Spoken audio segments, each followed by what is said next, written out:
vocês, pessoal, e falar de dois temas que eu adoro, que são mídias e tecnologias, e que esse terceiro que eu amo, que é o tema do turismo. Afinal de contas, quem é que não gosta de viajar, né? E é bom falar para o pessoal do turismo, não somente por gostar de viajar, mas por estar envolvido também já há 2 anos com as turmas aqui da UF, dando palestras para a turma de graduação, para a turma de pós-graduação, com um relacionamento muito especial aí com o professor Vilela, professor Letícia e com demais colaboradores. Então é um prazer grande, eu parabenizo e agradeço a oportunidade, parabenizo a iniciativa de juntar esses dois temas. Um pouquinho sobre mim: eu sou matemático, formado pela PUC do Rio, com uma passagem pela Universidade Técnica de Darmstadt. Eu fundei a Vord, que é uma empresa que tem um foco na análise de redes sociais, em monitoramento e análise de redes sociais. E também sou mochileiro, já viajei bastante por aí, na maioria das vezes sozinho, e um dos motivos de viajar sozinho é que quando você viaja 3 pessoas é até legal, porque você tem um consenso, né? 2 querem ir para um lado, a outra vai para o outro, você é democrático, você vai para aquele lugar.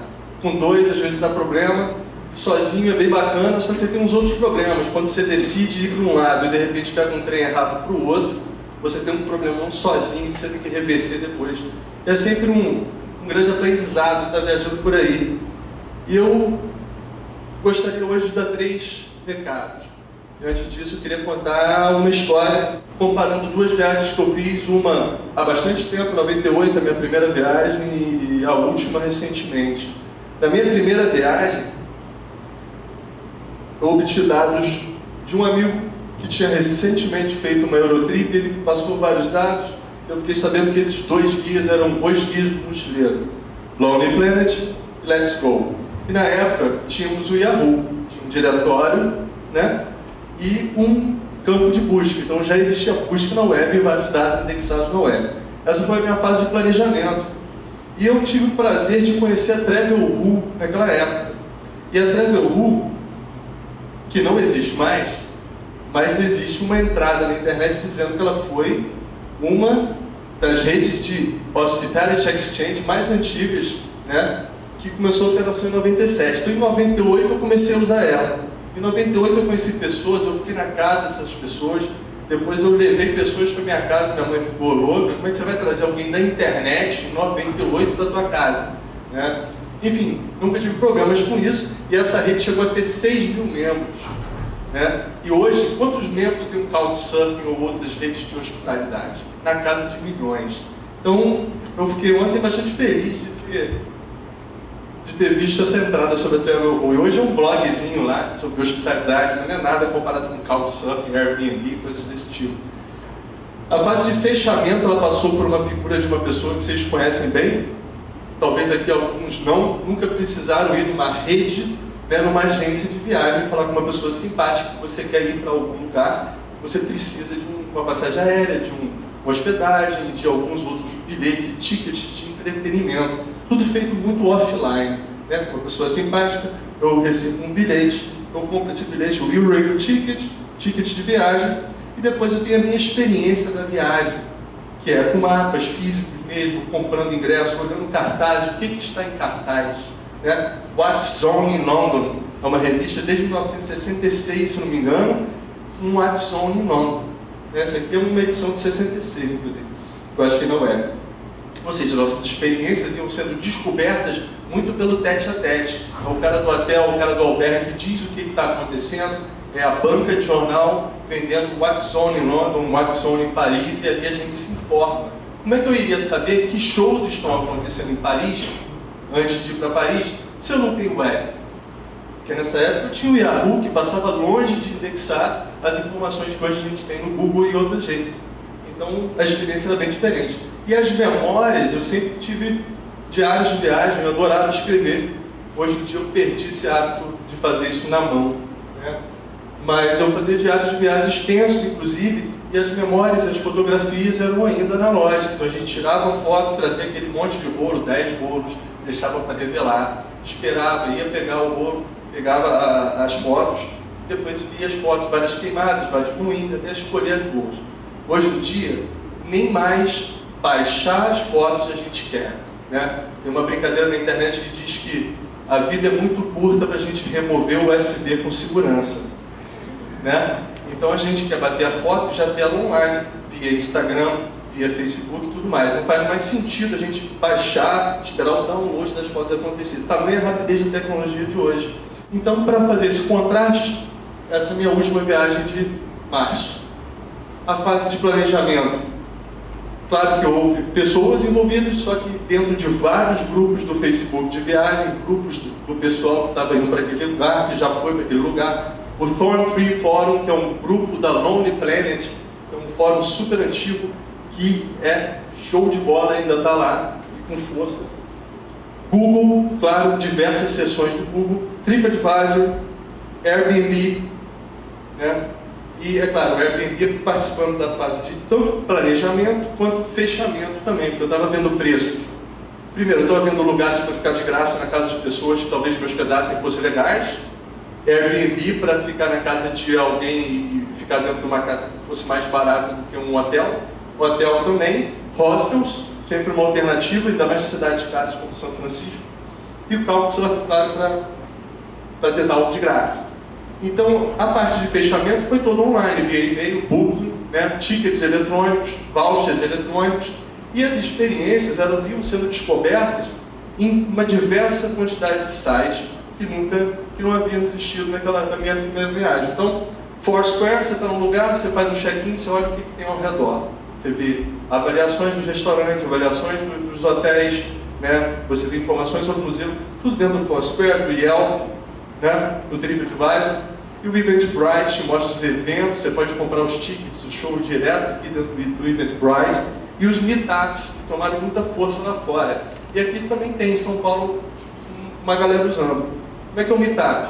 Pessoas que se juntam em torno de um ideal comum e fazem alguma confraternização, e isso é postado dentro do meetup. E claro, outras coisas como San Francisco Gate, que são portais online dizendo o que está rolando na cidade. E as minhas experiências, elas foram compartilhadas digitalmente, né?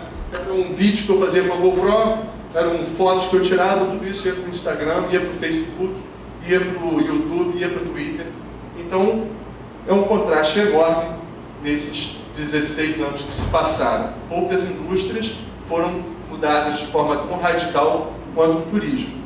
Algumas como o mercado da informação, né, a publicidade, jornalismo, marketing, tudo isso mudou muito. Mas se você compara com a indústria de petróleo, ela continua idêntica. Fure, tire petróleo, distribua. Turismo, mudamos radicalmente. Então vamos falar um pouquinho sobre o que a gente aprende, né? O número de ferramentas de informação mudou muito. E ele está acompanhando uma tendência exponencial, que é um crescimento que a cada ano ou a cada período de tempo, isso tem um crescimento exponencial, ou seja, isso dobra, ou é o múltiplo do anterior. Esse gráfico se chama From Bones to Smartphones, desde o osso até o smartphone, desde as primeiras ferramentas de comunicação rudimentares que o homem utilizava, né? Desde o surgimento da linguagem oral, 1 milhão de anos antes de Cristo. O surgimento da matemática com ossos, pedras para marcar o volume e grandezas, artes gráficas, a linguagem escrita, depois aqui a criação da imprensa, grandes marcos da nossa humanidade, a criação do rádio, do telefone, da televisão, e depois o mundo digital, a criação do chip do silício. Isso começa a ganhar essa força, essa curva, que muitos chamam do joelho de aceleração de uma curva exponencial. Reparem, aqui começam a surgir as redes sociais. E aqui, esse gráfico termina em 2010, isso já está bem mais para cima. Então, é muito difícil se dar conta quando a gente está passando por uma fase de aceleração do que está acontecendo. A gente começa a utilizar, vou usar esse, mas a gente não consegue ver quantas pessoas estão usando e como isso está mudando. E, na verdade, além do número de informações, de ferramentas de informação crescerem, a adoção delas também cresce exponencialmente. Eu agradeço muito em ter a atenção de vocês. Eu tenho a atenção de vocês todos nesse momento, ou pareço ter. mesmo tendo esse monte de ferramentas de informação competindo. Tenho certeza que o celular de alguém aqui deve estar vibrando, deve ter notificação do WhatsApp, do Facebook e outras coisas mais. No entanto, eu tenho atenção. Muito obrigado por ela, porque se eu não puxar a atenção, vocês vão ligar o F, né, ou o ignore, né? Senão vocês vão ligar o ignore. Então, obrigado pela atenção novamente. E, voltando ao assunto exponencial, essa é a curva do Airbnb. Airbnb cresce exponencialmente. Airbnb quase quebrou aqui quando os fundadores resolveram eles mesmos tirarem fotos dos lugares que estavam para ser alugados. Eles estavam quebrando. Vamos dar uma melhoradinha nessas fotos aqui. De repente eles começaram a ir para Nova York, tirar um monte de foto boa. Isso começou a dobrar, triplicar o número de transações que aconteciam dentro da Airbnb. Todo mundo sabe o que é Airbnb aqui? Quem não sabe, uma rede de hospitalidade onde você aluga o seu quarto, aluga a sua casa, aluga um pedaço de um lugar e a pessoa paga, né, para ficar lá. Bom, outra rede que cresce violentamente é a Uber, que está revolucionando o conceito de táxi, que é uma carona, não uma carona, porém uma pessoa está indo para tal lugar, ela vai e leva outro sujeito que está naquele mesmo lugar, querendo para aquele lugar, ela paga um pouco para essa pessoa. Antever o futuro do turismo implica em utilizar e compreender as novas tecnologias de crescimento exponencial. Se a gente quer saber o que vai acontecer daqui a 3, 4, 5 anos, a gente precisa saber o que hoje ainda é incipiente. Porque como se trata de uma tecnologia exponencial e adoção exponencial, a velocidade é muito grande que isso toma forma. Não é uma coisinha que vai acontecendo, né? Vide Uber. Estava incipiente, mas já estava acontecendo nos Estados Unidos, na Califórnia e em Nova York. De repente, tomou essa aceleração. O primeiro recado é utilizar e compreender essas novas tecnologias. Tecnologias essas como o smartwatch, que foi lançado recentemente pela Apple, não está à venda ainda. Creio que lá fora ainda não esteja à venda, mas vai ser colocado em fevereiro. No Brasil depois vai demorar um pouquinho, vai chegar com aquele preço enorme, mas é uma realidade. Se a gente puder colocar as mãos quanto antes no relógio desse e começar a testá-lo, é melhor, porque isso será uma realidade. Eu, por exemplo, acho que é um absurdo a gente ter que se curvar na frente do computador para comunicar nossas ideias. Nosso cérebro processa a informação. De repente, eu pego essa informação, que é uma ideia, e para eu colocar dentro de um texto, eu tenho que usar a força de um dedo para cada letra. Isso me incomoda profundamente. Nos dias de hoje, bater o ar várias vezes com o dedo mindinho, né? Isso gera lesão por esforço repetitivo, isso é ineficiente. Então, todos esses gadgets, como o smartwatch, ele tenta compreender nossa linguagem, ele tenta fazer com que a gente seja mais humano, inclusive. Porque tirar o celular do bolso para olhar e andar cabisbaixo na rua, né, falando assim, não é humano.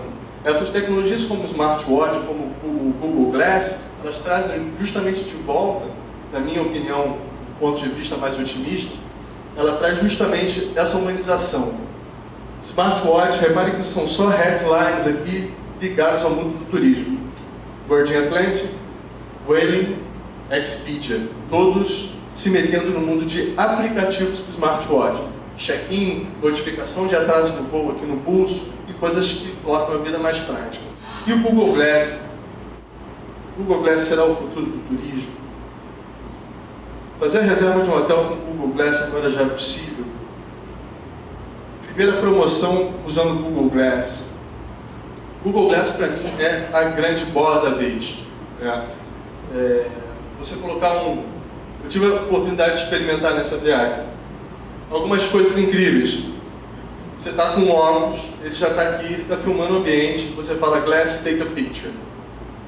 Glass, record a video. Glass, send this video to a pessoa que está no teu contato.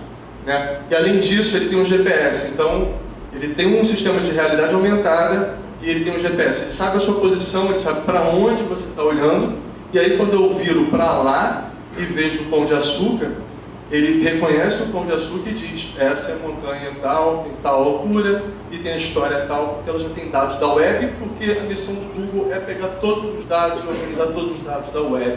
Então o Google tem esse poder.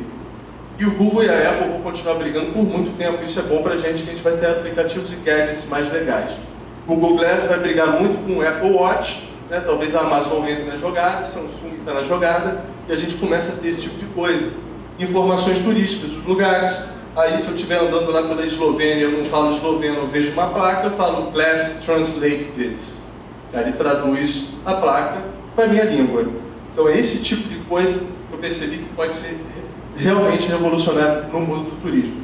E a gente já tem algumas fotos e imagens, por exemplo, como seria um mapa, como seria uma trilha com o Google Glass. Ele te mostra não somente a direção, te mostra quanto tempo, tudo que você vê no Google Maps, você tem que fazer aquela busca chata, você já vê aqui no Google Glass. Você olha para uma ponte, por exemplo, você tem informações sobre essa ponte. Quando você está dentro do aeroporto, você vai saber em tempo real como é que está o seu voo, se ele está atrasado, se ele está tudo certo, que horas ele sai.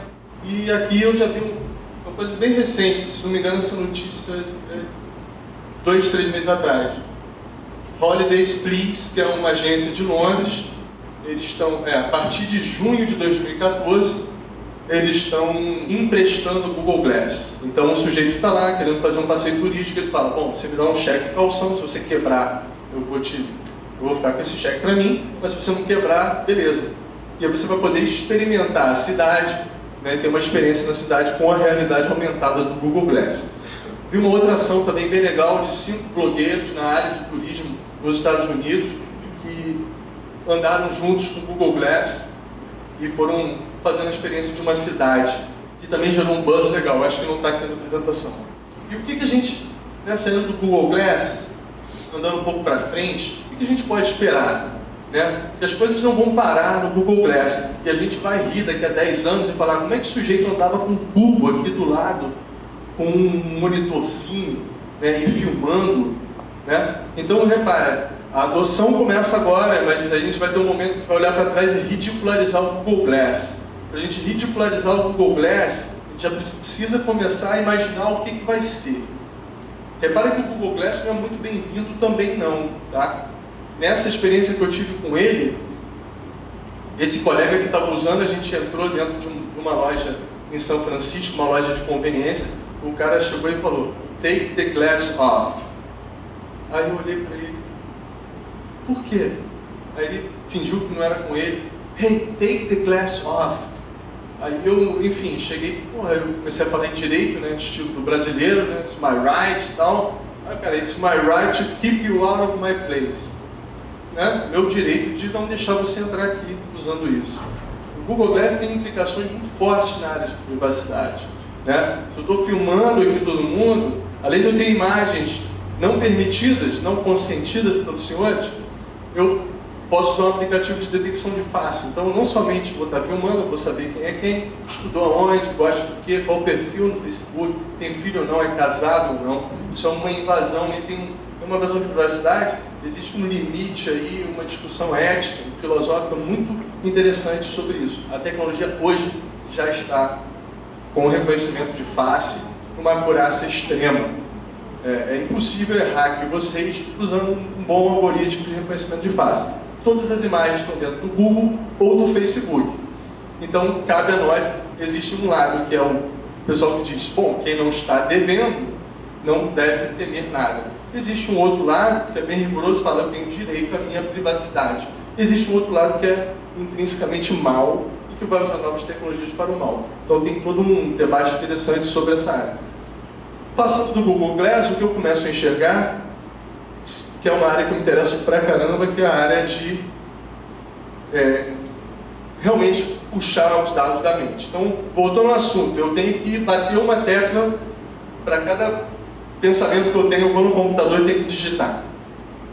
Isso é um saco. Mas já existem aplicativos capazes, gadgets, capazes de te fazer um eletroencefalograma, não tão pesado, porém razoavelmente compreender o que eu estou pensando.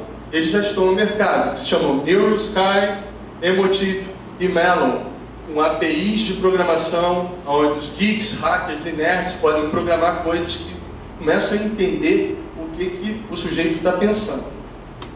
Ontem mesmo, finalizando essa apresentação, eu pensei, será que esse troço já controla o Google Glass de alguma maneira? Será que dá para fazer isso? Legal é isso, né? Quando você pensa em dar para fazer, alguém lá na Califórnia já fez. E no caso não foi na Califórnia não, mas foi em Londres.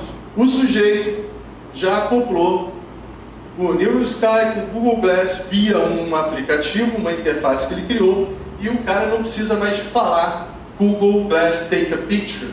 Ele simplesmente pensa. Ele pensa e o óculos tira uma foto da coisa, né? E qual será o futuro? O futuro aqui, muito provavelmente, a gente vai pensar, e é claro que depois vai ter que ter um botão de confirmação, porque senão a gente vai compartilhar nossos pensamentos no Facebook e vai dar merda. Então a gente vai pensar e a coisa vai ser escrita. Eu vou pensar e meu texto vai, né? Esse para mim é um grande futuro aí, né? Que vai começar assim com essas coisas meio toscas na nossa mente pelo lado de fora, mas no futuro a gente vai trazer isso para dentro do cérebro mesmo, que é uma forma mais elegante, talvez uma operação simples, que a gente coloca um chip cerebral. Então a verdade é, a gente tem naturalmente que trabalhar o SEO, Search Engine Optimization, a gente tem que comprar anúncios no Google, a gente tem que comprar anúncios no Facebook. Porém, toda busca hoje vira muito para o lado social e fala-se muito em Social SEO. Search Engine Optimization, porém levando em consideração a parte social. Porque a busca hoje ela começa a não acontecer mais em interfaces tradicionais como a telinha aberta do Google. Ela começa a acontecer no Apple Siri, ela começa a acontecer em outros tipos de lugares que vão levar em conta a relevância e o poder das avaliações para fazer o ranking. Repara, Banco do Brasil foi o mais avaliado no Yelp, Marius foi o mais avaliado no Yelp. Por isso, qualquer gringo que fizer busca, como essa que eu fiz dentro do Siri, terá em primeiro lugar essas instituições.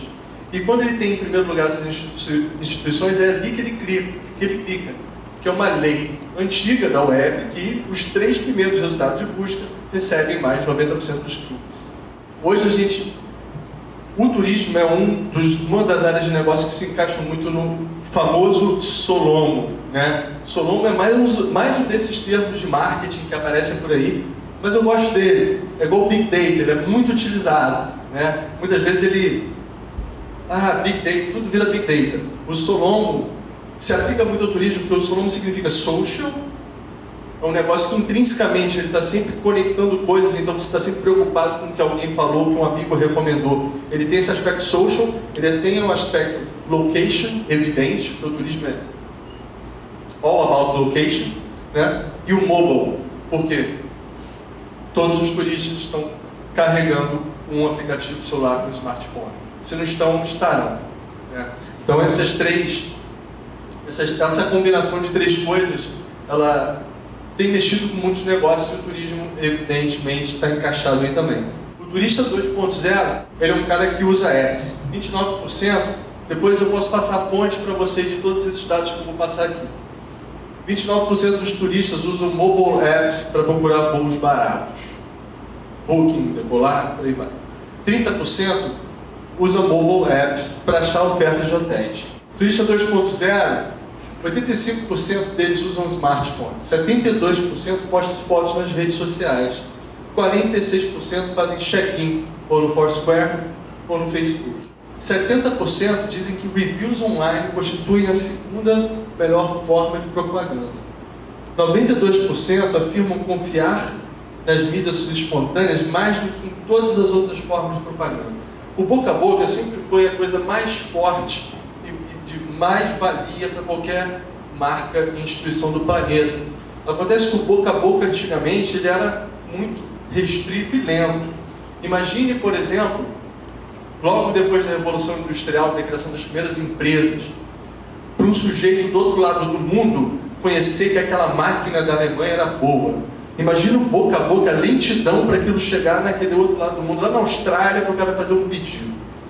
Ou seja, o boca a boca sempre foi legal, porém a demora para esse boca a boca se espalhar talvez significava que valia a pena botar mais dinheiro aqui em mídia de massa para atingir logo o mundo inteiro. Hoje em dia, o boca a boca é em tempo real e as pessoas confiam nele, porque se o sujeito está expressando a opinião dele ali no Twitter, no Foursquare, no TripAdvisor, né? A menos que seja pago, e se ele for pago, ele tem que sinalizar aquilo como ético.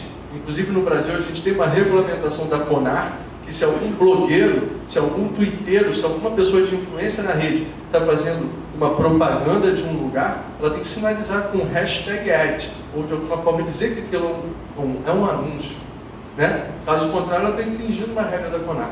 Então, e tudo isso para regulamentar e para dizer, para deixar claro que boca a boca tem que estar valendo, tem que ser legal. Opiniões compradas tem que estar marcadas como compradas. Então, para mim, esse é um dos dados mais importantes aqui hoje.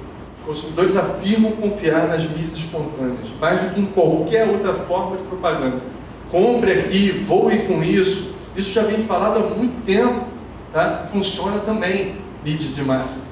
Mas é aqui que o sujeito de fato confia. E agora sobre reviews, também é um festival de números. 46% postam review de hotel, 40% postam review de atividades ou atrações, 40% postam review de restaurantes e 55% curtem fanpages relacionadas às férias. Na minha última viagem, não somente na hora que eu estava no lugar, eu curtia fanpage, mas quando eu me recordava de um lugar legal que eu tive, de uma cerveja legal que eu tomei, eu pensava, será que esses caras têm fanpage? Todos tinham. Eu ia lá, vou curtir, sei lá, quero saber depois sobre essa instituição. Essa é uma coisa que a gente faz naturalmente. O turista 2.0, quando ele sai da fase de sonho, entra na fase de planejamento de uma viagem, ele visita em média 22 sites durante 9,5 sessões de pesquisa. Claro que esse é um número que não existe, não dá para fazer meia sessão, isso é uma estatística lá da pesquisa. Mas vamos lá, arredondando, são 10 sessões de pesquisa antes de reservar. Eu sempre entro no Google. No Google eu tenho uma avalanche de informação, eu clico para lá e vou para lá, volto. Beleza, ainda não estou decidido. Depois eu vou de novo. Tá? E muito, olha o que acontece, também um dado importante, 48% das pessoas que usaram redes sociais para pesquisar sobre viagens mantiveram os planos originais. O sujeito está querendo ir para a Tailândia, daí ele vai no Facebook e fala, alguém já foi para a Tailândia? Alguém me recomenda a praia de lá? Aí o outro cara fala, não, porque a Tailândia é perto de não sei aonde. De repente o cara, ao invés de ir para a Tailândia, está indo para o Caribe. Porque ele mudou completamente a cabeça dele sobre as férias que ele ia fazer por causa da influência das redes sociais. Então é muito importante entender esse comportamento do turista, né? Entender esse comportamento da busca, entender que a maioria dos negócios são fechados ali por algum impulso que ele teve, por alguma promoção, por algo que gerou uma emoção nele extra. Porque nesse mundo de infinitas ferramentas de informação, como eu citei, que competem pela nossa atenção, o recado é que a gente tem que fazer a pessoa sentir algo. Se ela não sente algo, ela não clica. Coisa que eu costumo falar muito para os meus alunos nas palestras que eu dou. Eu costumo mostrar certas marcas e pergunto para eles, o que essas marcas estão vendendo? Eu mostro o Red Bull, eu mostro a Coca-Cola e pergunto, o que esses caras estão vendendo? Eu mostro uma GoPro, como aquela ali, o que esses caras estão vendendo? A GoPro, quando o cara fala câmera, eu falo, não, câmera à prova d'água não, porque tem um monte na China de câmeras à prova d'água, com um preço muito mais barato que a GoPro.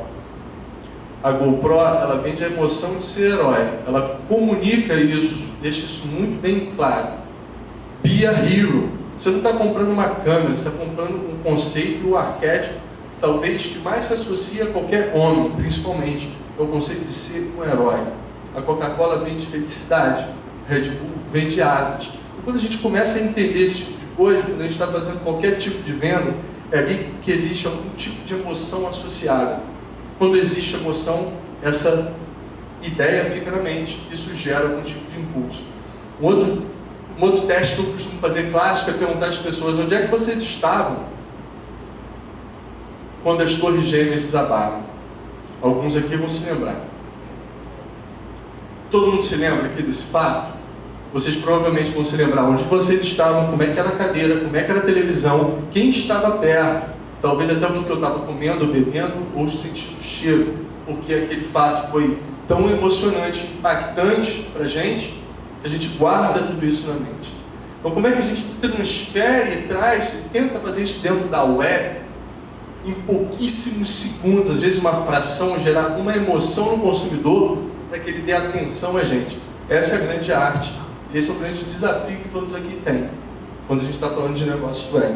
Nunca se esqueça disso. Esse cara está olhando para um computador, dentro de um browser, com 20 abas abertas, o WhatsApp dele fazendo várias notificações, Facebook também, e se ele for mais ávido de tecnologias, vai ter Instagram, vai ter Snapchat, vai estar tudo pulando ali. Como é que você pega a emoção desse cara naquele momento e de fato consegue criar uma empatia, uma conexão a ponto dele fechar o negócio? Esse é um experimento interessante que foi feito com o Turista 2.0 para uma rede de hotel. Se um hotel lhe desse um desconto de 25% para não usar redes sociais durante a sua viagem, você aceitaria? Quem aqui aceitaria? O resultado da pesquisa é esse. 57% não aceitariam um desconto de 25% para ficar no Marriott. O que eles queriam com isso? Queriam evitar a recomendação negativa? Não. Queriam evitar gasto com a internet? Também não. Eles queriam simplesmente compreender o consumidor, né? E é incrível esse resultado. Ou seja, a nossa viagem hoje está atrelada, esse número aqui prova que a nossa viagem, a nossa experiência está atrelada a toda a nossa rede de contatos, todas as pessoas que a gente está conectada. Nosso impulso de postar algo online e receber um monte de likes, isso não é só eu, ou só você, não somos todos nós. Nós somos assim, nós gostamos dessa recompensa. Olha que legal, ele mereceu, ele está lá, curti, adorei, amei. Então a gente tem que ter isso em mente sobre o consumidor que a gente está atacando no nosso público-alvo. Ele é assim. Então, recado número 2, o engajamento e a reputação são as novas moedas correntes. A gente já viu aqui que o sujeito está online, ele quer postar, ele quer uma recompensa, ele quer amigos curtindo e comentando nas fotos dele. E na hora dele decidir, ele também quer ler o review, ele quer ver o que está acontecendo no TripAdvisor, no Foursquare. Antes de ir no restaurante, como o professor disse, vou no Foursquare e dou uma olhada nos reviews. Você não está às cegas no mundo mais, você simplesmente abre o aplicativo, você não precisa ligar para ninguém perguntar se é bom.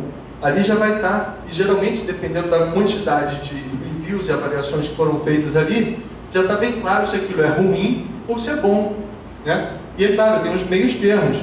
BBB, né? Bom, bonito e barato. Aí você tem o muito bom, caro pra caramba. Você tem aquele mata-fome, né? Então você tem todas as categorias que dá para entender muito dentro desses reviews. O importante é que o engajamento é chave para os negócios de hoje. Então eu vou falar um pouquinho de engajamento. O que eu posso fazer para aumentar o meu engajamento e ter um engajamento de negócio mais forte?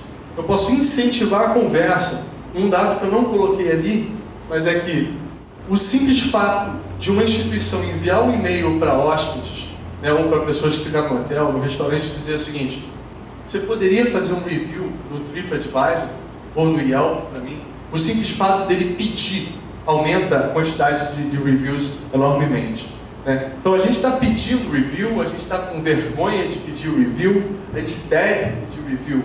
Em todos os hotéis, hostels que eu fiquei na Califórnia, todo mundo me pediu um review. Ou na hora de fazer o check-out com um cartãozinho, ou pedindo mesmo: hey, if you like the hostel, please make a review, please give a review, goodbye, have a nice trip.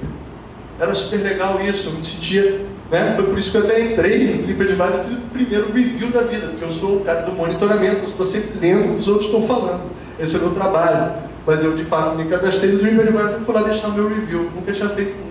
Fiz um para um hostel. Pedi, não custa quase nada, né? Só um e-mailzinho, se você gostou. Ou na saída de um restaurante, o garçom pode dizer: se você gostou do atendimento, se você gostou, por gentileza, deixa um review. Quem sabe um totem que na saída ainda incentive ele a fazer um review ali, já está online, é só você clicar, né? Então são ideias para a gente aumentar esse engajamento, a gente conversar e enviar e-mail para esses clientes. A gente pode iniciar a conversa também. Então, nas redes sociais, é um ótimo lugar para a gente fazer nossas ações. A gente deve iniciar a conversa e, óbvio, recrutar influenciadores. Quem são os influenciadores desse ramo para que eu inicie uma conversa, né? E para que eu ganhe notoriedade dessa conversa, usando hashtag sempre que puder. E é claro, eu posso também não só incentivar e iniciar, mas eu posso entrar na conversa. Isso não é visto como invasivo. As pessoas estão falando que estão indo para o Rio, eu vou para o Rio amanhã, eu vou viajar, eu vou para a Austrália, tá? Eu estou no Rio, ou estou no hotel tal. As pessoas estão falando isso em diversas redes sociais abertas. A gente pode monitorar, escutar e conversar com o consumidor. Às vezes ele está no seu hotel, chegou, teve uma experiência ruim, começou a falar isso no Twitter. Você está ouvindo? Se você está ouvindo, é bom você atender o consumidor, reverter esse mal entendido, esse problema que ele teve, que aquela velha lei vale ainda. Um sujeito que tem uma experiência ruim com uma instituição, quando a instituição reverte, ele cria um laço maior do que antes. Então, por incrível que pareça, é melhor um cara que teve um problema, que foi resolvido, do que um cara que nunca teve problema. Esse cara que tem um problema, e quando o problema demora a ser resolvido, quando ele sai, aí ele não volta mais. E todo mundo aqui sabe que o grande medo nosso é o churn, né, que é um cara abandonar. Se você mencionar essa palavra churn dentro da Oi, Telefônica, Vivo, Claro, acho que eles vão te chutar de lá, porque deve ser uma palavra banida, que é um grande medo. Quando o cliente começa a dar indícios de que vai sair, eles têm vários sistemas inteligentes que falam, opa, talvez esse cara saia por causa do comportamento dele, atrasou a conta aqui e tal, está usando menos, deve estar usando outro. Liga para ele, oferece um outro plano. Churn, que é um cliente perdido. O cara não sai da empresa X, vai para ele e depois volta para X, ele não volta, né? Então isso é muito importante. Então monitorar e ouvir o que esses caras estão falando, são os clientes, é extremamente importante. Além de entender o que ele está falando, a gente pode descobrir tendências, descobrir influenciadores, né, e se posicionar de forma melhor e mais informada ainda. Vou passar agora o monitoramento rapidinho que eu fiz, só com alguns dados preliminares. Isso aqui é, por exemplo, a palavra Niterói. A palavra Niterói ela é citada em apenas um mês, ela é citada 100 mil vezes nas redes sociais, em canais abertos. Só no Twitter, 79 mil vezes. No Facebook, 19 mil.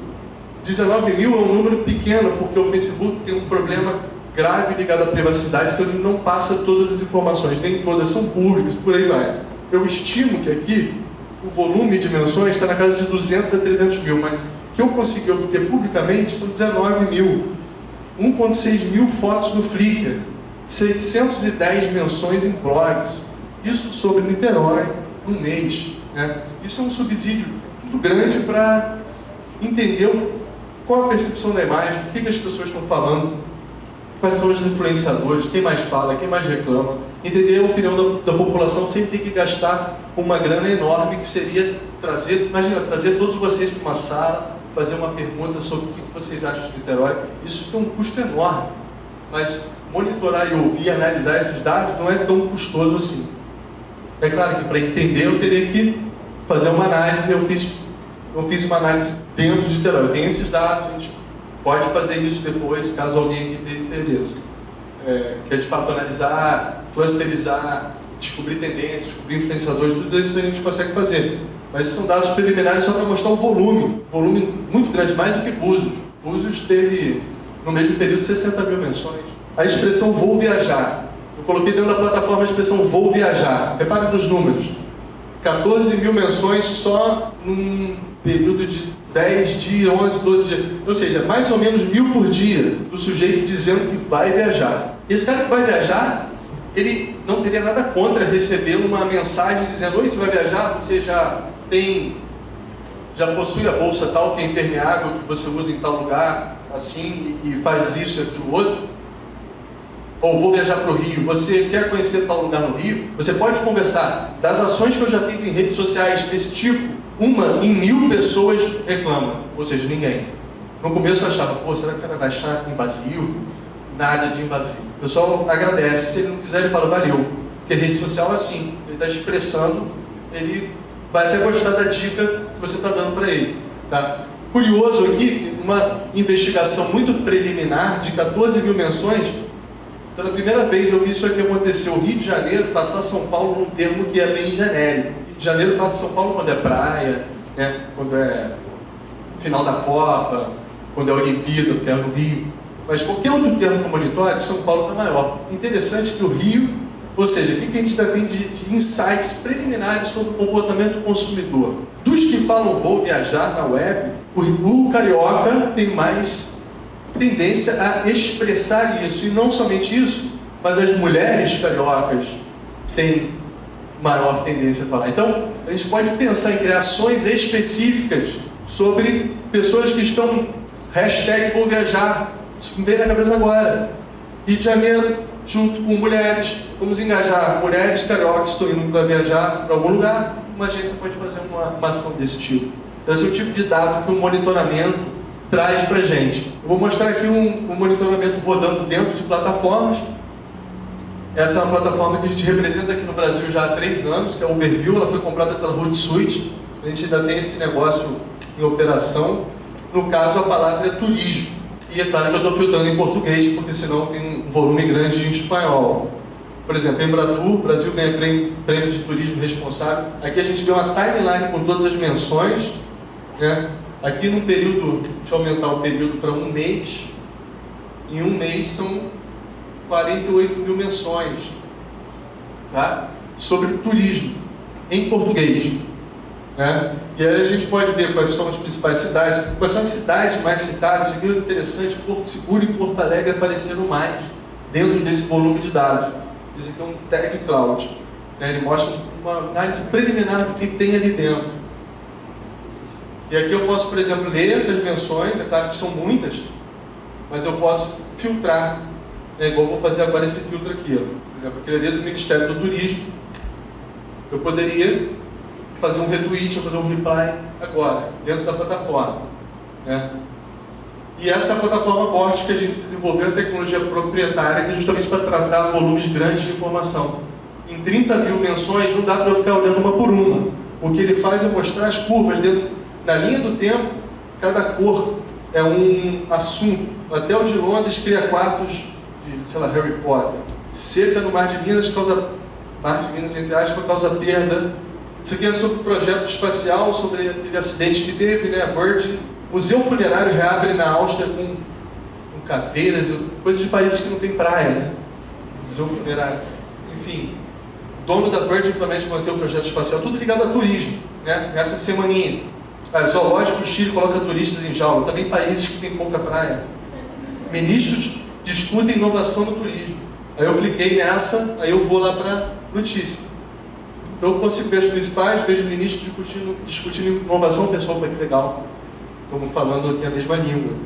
Esse é o arsenal de plataforma que a gente usa 2 que monitoram palavras-chave. Aí vocês podem pensar, bom, aí eu tenho que cadastrar abusos, né? Eu tenho que cadastrar. Mas se eu quiser monitorar uma imagem, se eu tiver a imagem do Brasil e quiser monitorar sem que o sujeito tenha citado o Brasil, bom, para isso a gente tem uma outra plataforma que faz o reconhecimento de imagem dentro de logotipos dentro de imagens. Essa é uma plataforma que a gente fechou uma representação para trazer aqui para o Brasil e já está começando a colocar no mercado. Ela faz o seguinte, no caso eu coloquei o estudo da CBF para monitorar. Então ela está aqui absolute, eu vou pegar o estudo da CBF, ela consegue detectar, mesmo o sujeito sem citar no texto Brasil, nem CBF nem nada, ele consegue, né? Repara que até lá, CBF sem o C, se tiver logo meio rodado, meio escuro, ele vai conseguir pegar. Ou seja, isso é uma nova forma de entender, de buscar informações, é uma evolução do mercado para você buscar informações e entender o consumidor social. E dá para fazer filtro também, que eu fiz, que é só com pessoas sorrindo, repara, só sorrindo, with smiles. Pessoas sorrindo com a camisa da seleção. Consigo levantar uma infinidade de fotos. E isso sobre outras marcas também. Eu posso filtrar também por locais. E no caso, esse monitoramento é feito no Twitter, no Tumblr e no Instagram. Né? Já no Facebook a gente tem um problema de privacidade que ele não passa essas fotos para empresa nenhuma. Então, uma coisa que essa pergunta é clássica. E o Facebook? Bom, o que dá para pegar do Facebook a gente pega, são menções públicas. Mas o Facebook ele não gosta disso não. E existem boatos aí que em 2015 nem as menções públicas mais vão ser transmitidas via API. Ele coloca muito do negócio dele em risco quando ele invade e cai nessa de privacidade. Né? Então, é provável que o Facebook seja uma plataforma obscura para todos os pesquisadores. Começa a ficar mais obscura. A gente sempre dá um jeitinho de pegar dado. Mas é por isso que eu gosto muito do Twitter como um termômetro. Que pelo menos ali as redes, ali é tudo aberto. Tudo que está acontecendo ali eu consigo pegar. Né? Tem 0,1% de perfis fechados, talvez. Então, tudo ali está aberto, é um termômetro bom e confiável. Então, depois de mostrar isso, eu pergunto para vocês, para onde que a gente vai depois disso tudo? Né? A gente já viu que a gente acelera exponencialmente a gente já viu que a adoção das tecnologias é exponencial, a gente viu que um monte de coisas vão continuar revolucionando, especialmente ferramentas e gadgets que mexem com telecinética, que é o conceito. Telecinética, eu estava vendo a definição, que lá fora já começa a falar em telekinetics, né? Ontem eu vi a definição cair para trás, porque telecinética é você mexer objetos com a cabeça, né? Então é uma coisa assim meio filme de terror. Só que hoje em dia, com essas novas tecnologias, a gente vai poder pensar e transmitir isso para as nuvens. Porque o legal é que eu não preciso de computação aqui dentro mais. Com a internet de banda larga, o Google Glass, mesmo com um processador desse tamaninho, ele pega os dados e joga para a nuvem. Quem processa é a nuvem.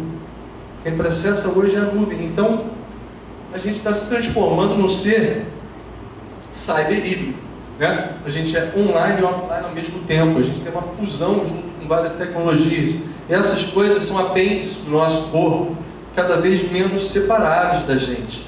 Então, para a gente, qualquer mercado, especialmente no turismo, que é veloz, as mudanças são velozes, pergunto, para onde que a gente vai? A gente tem que ir, de fato, olhar onde essas coisas estão acontecendo. Essa é a Baía de São Francisco. Nessa viagem que eu tive o prazer de visitar algumas das empresas de alta tecnologia. Essa é a Salesforce, é o escritório da Salesforce em São Francisco, na Califórnia. É uma área, uma Baía bonita, é uma área de extrema inovação que sempre atraiu muitos empreendedores, né? E eu pergunto, basta olhar? Não basta olhar, a gente tem que trazer. E, respeitadas as proporções, né? Esse é o escritório da Vorte, que é um escritório muito menor do que a Salesforce em São Francisco, mas eu tenho, mesmo que de lado, essa visão da Baía de Guanabara. E quem me conhece bem sabe o quanto eu gosto da Baía de Guanabara. O professor Vilela, a Pâmela, não podem me deixar...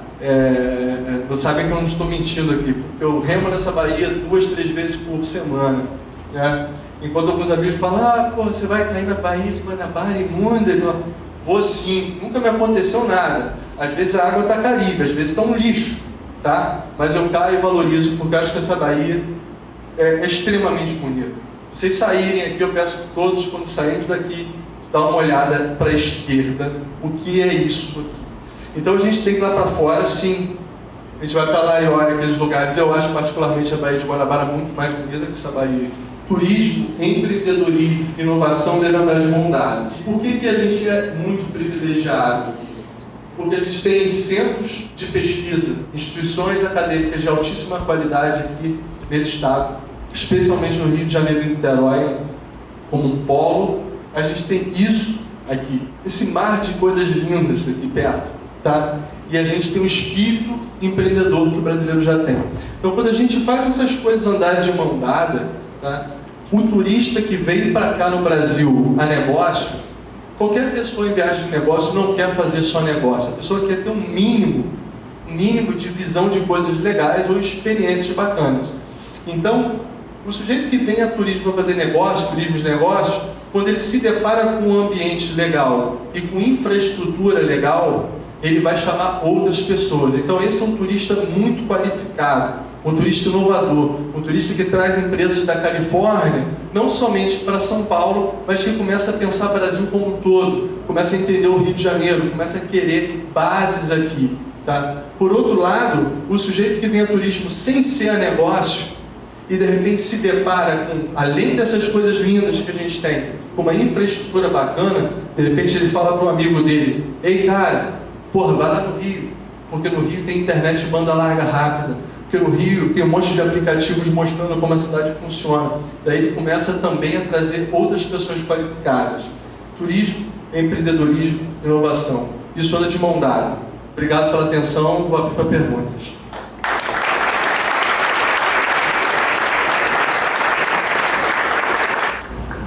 Eu parabenizo também, aprendi muita coisa, como vocês, as duas palestras de hoje se complementaram, tiveram muita integração.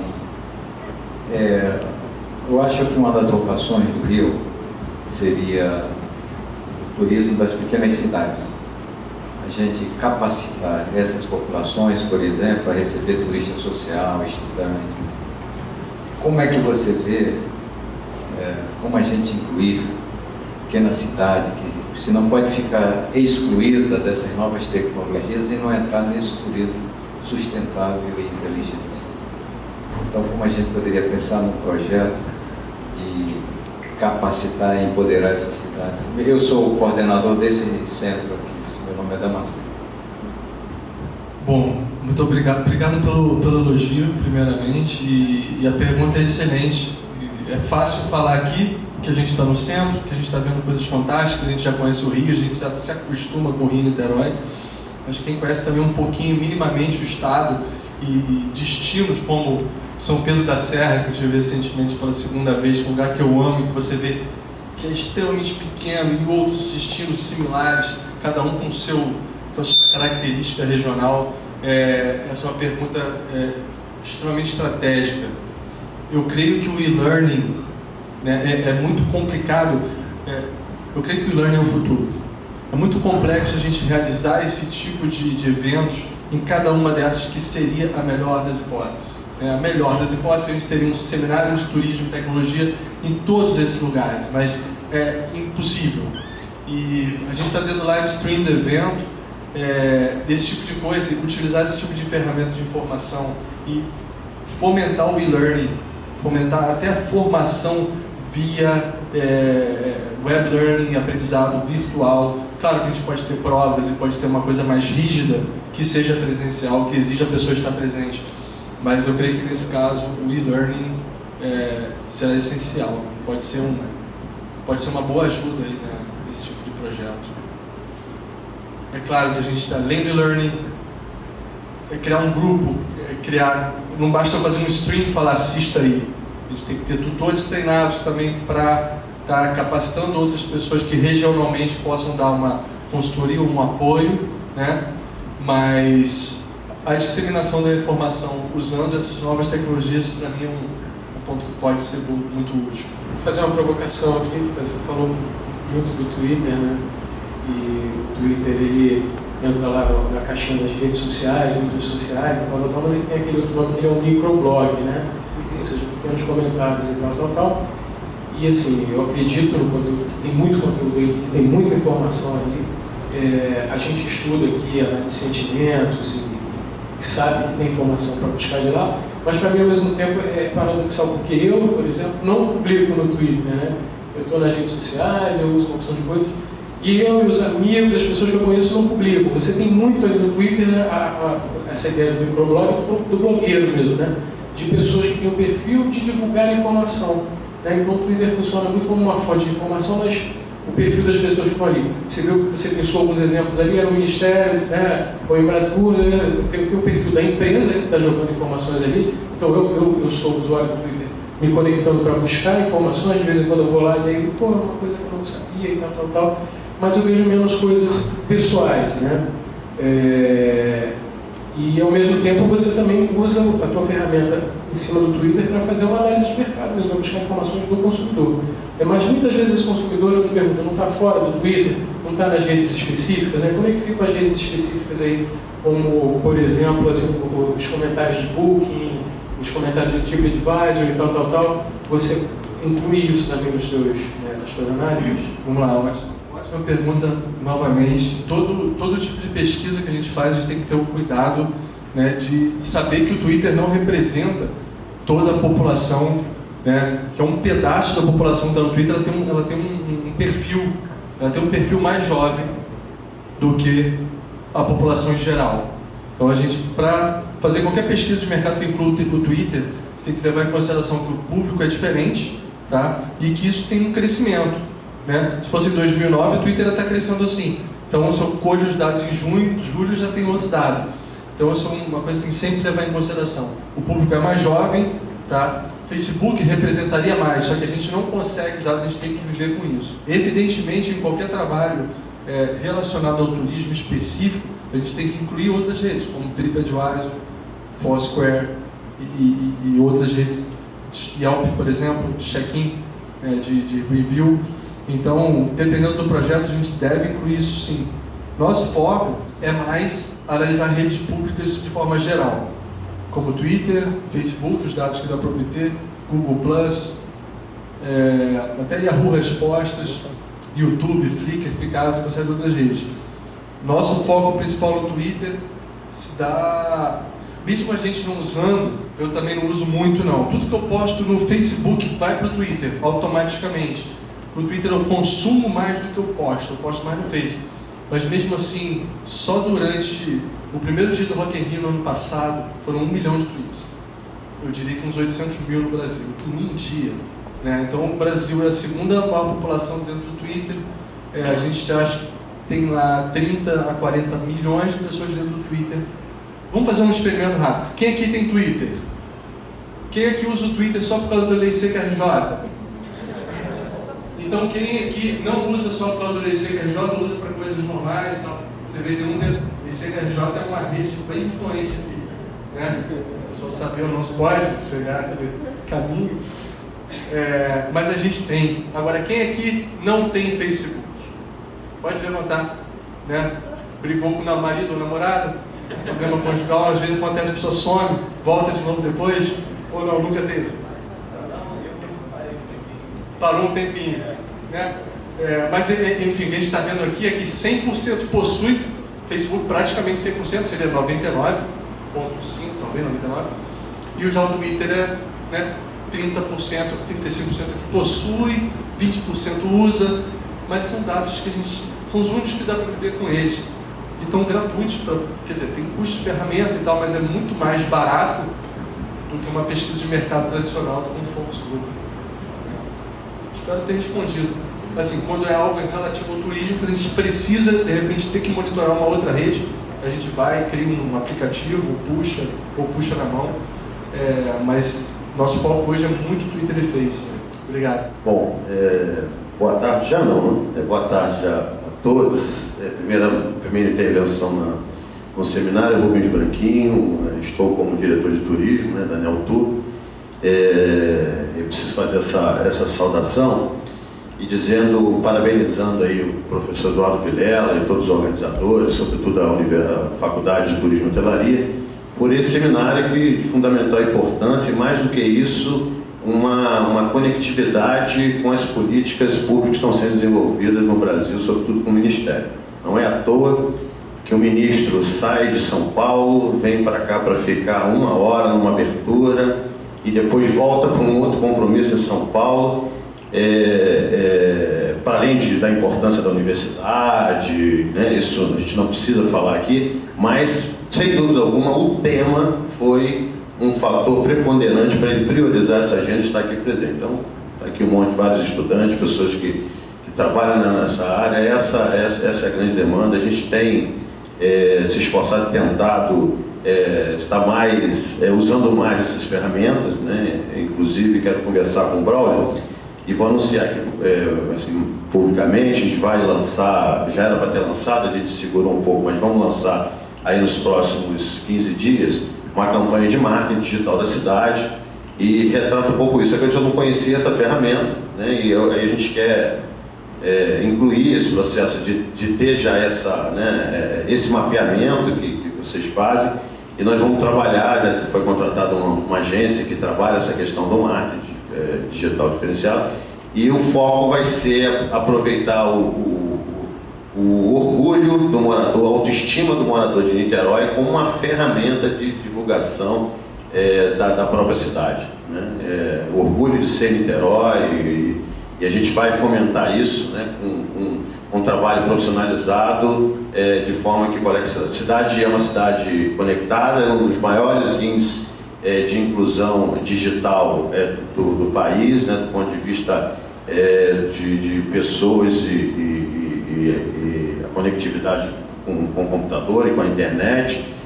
Tem um programa digital sendo implantado na cidade de banda largas em vários pontos, sobretudo vários pontos já de proximidade dos grandes atrativos, e a proposta é que ela amplie cada vez mais.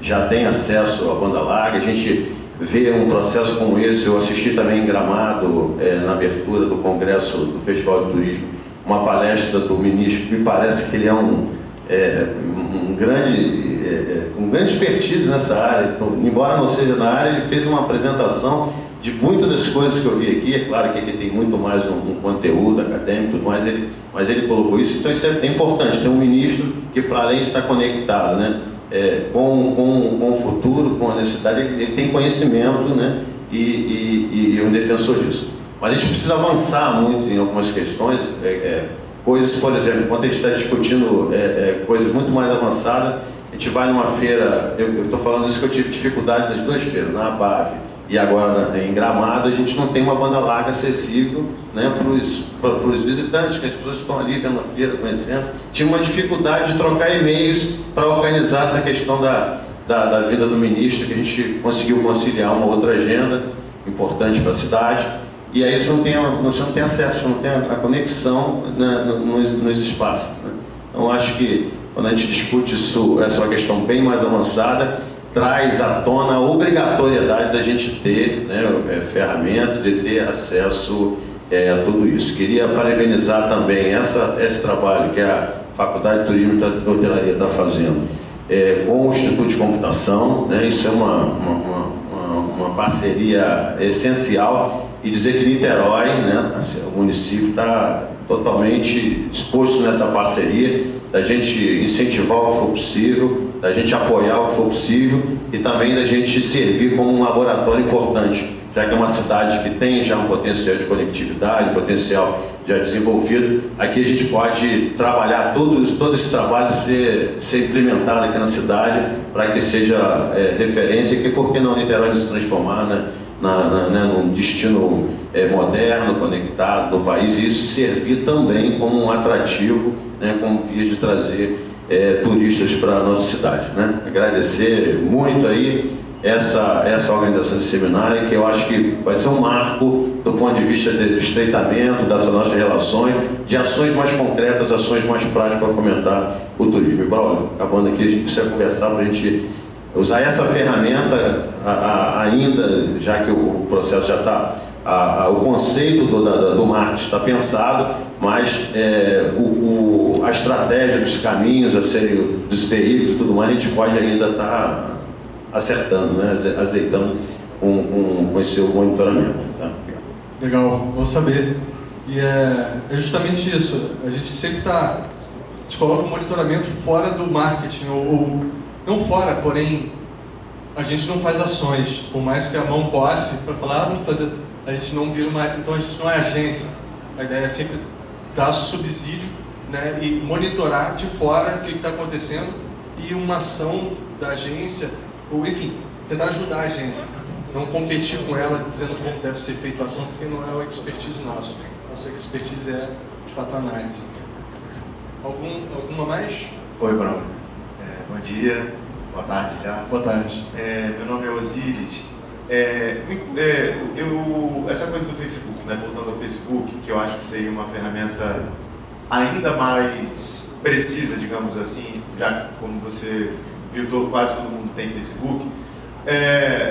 O próprio Facebook, ele presta esse tipo de serviço que você faz com as outras redes, ou nem isso? Porque eu já vi algumas entrevistas de gestores do Facebook que dão essas informações, por exemplo, durante a Copa, quantas postagens tiveram, quantas eram positivas, quantas eram negativas, enfim, né?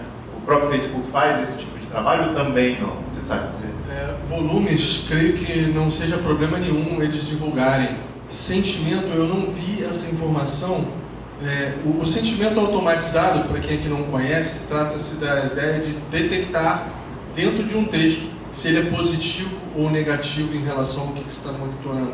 É uma tarefa bastante complexa, a gente também tenta resolver de uma outra forma, através da detecção de assuntos.